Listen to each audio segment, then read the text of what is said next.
Hey guys, it's me, Freddy Pop Collector, and today's gonna be the final part to frustrating unanswered FNAF questions. I've made 2 previous parts to this series. This was just a small series I made to bring to light some of the questions that I find the most frustrating, and that hopefully some people in the comments may be able to explain to me. So yeah, I think that about wraps up the intro. Let's just jump right into it. In Ultimate Custom Night, are there other spirits present just besides Fredbear and William Afton? Through Withered Bonnie and Ballura's voice lines, we hear that they're aware that something is strange, but they don't really know what's going on. What is this new prison? Is it me trapped, or is it you?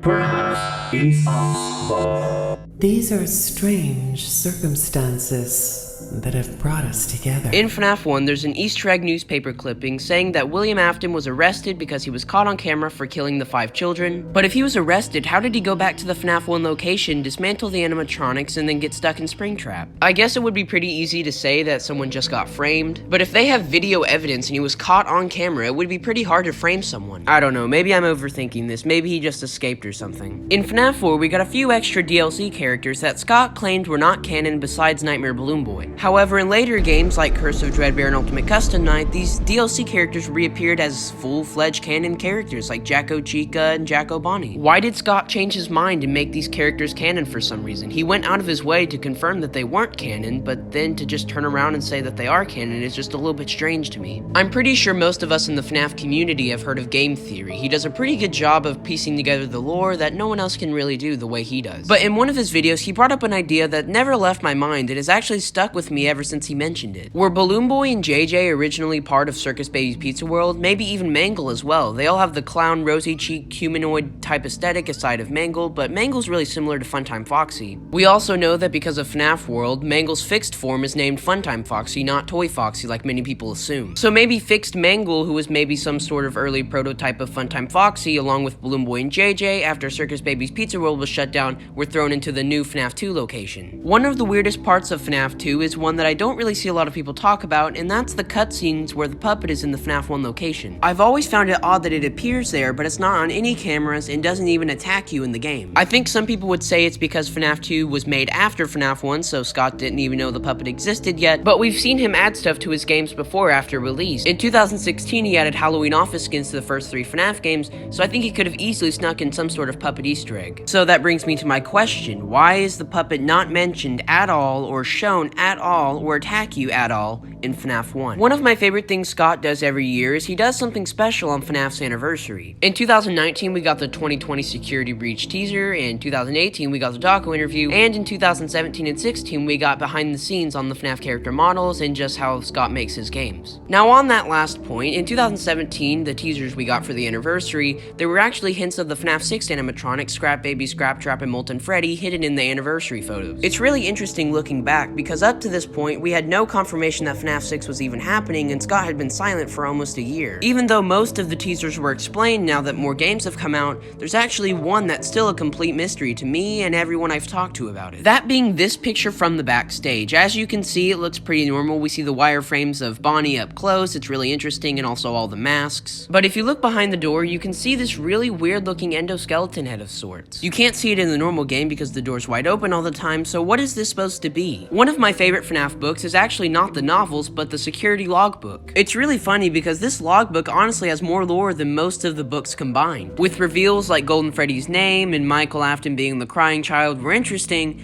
but what I'm most interested in is the last page. Similar to how Freddy Files had an Easter egg for FNAF 6, which was one of the very few we got, we get this weird looking scrap FNAF 1 Chica. Now to my knowledge, I don't think this scrap Chica has ever reappeared since its debut in this book, but I could be wrong. Maybe it was in the 4th closet or something, because I actually didn't finish that book. I stopped halfway through. Tell me in the comments if this Chica's ever reappeared. It's actually one of the biggest mysteries that I don't see a lot of people talking about. This one is a much more broad and general question, but how canon is FNAF World, and to what capacity is it canon? If that doesn't make sense, let me explain really quick. It's obvious, I don't think it takes a scientist to figure it out, that FNAF World doesn't take place in our universe. Scott has also largely disowned this game, saying he's not proud of it, so it makes a lot of people believe that this one should just be walled off entirely and not canon at all. There's a lot of subtle hints to the main series, like the FNAF 3 minigames for example, as well as the open box and Baby. So we know this game is connected in some way, but we don't know how or what. People say FNAF 4 is the most confusing game in the lore, but I think this one definitely definitely is 100%. Hey guys, really quick, I noticed this while editing this video, but there's also a connection between Ultimate Custom Night and FNAF World, because in Ultimate Custom Night, if you set ultimate consequences to 1 and drown yourself,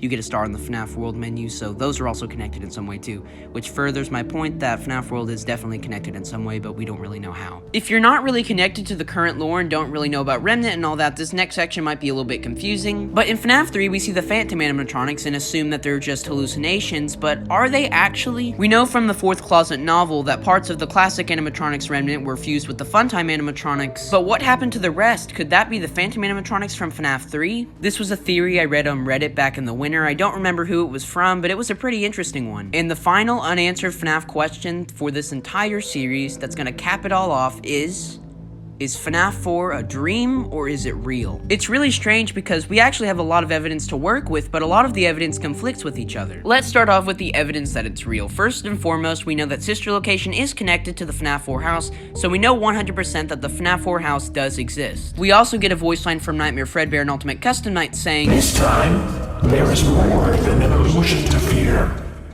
This voice line from Fredbear implies that before they were just illusions caused by the Sister Location sound discs, but as Easter eggs in FNAF 4, we get flowers, IV, and pills, which implies that he's in a hospital dreaming about this in a coma. I don't know, guys. Tell me in the comments what you guys think about all these, if you have any answers to them. Thank you all so much for watching. Like and subscribe if you're new. Thank you for almost 15,000 subscribers, and I will see you guys in the next video. Bye.